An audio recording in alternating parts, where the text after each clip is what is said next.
PSM di mana?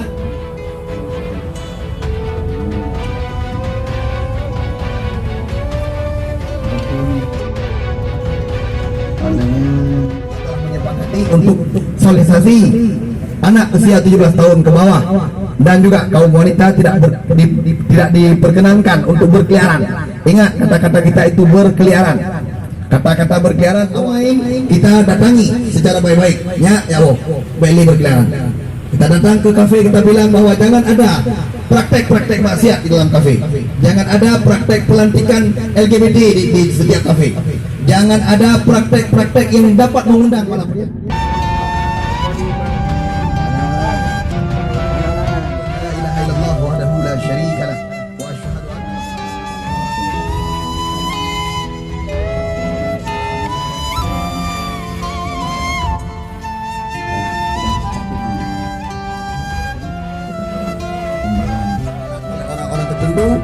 Dengan bahasanya bahwa kita melanggar aturan.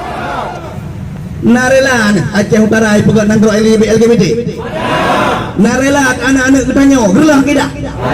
Munyahana rela kita munyahana tak berbuat anjau kita.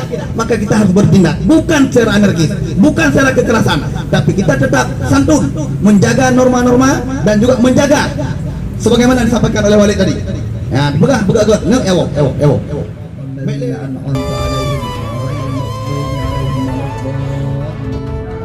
Berpakaian lengkap untuk mesin jalan.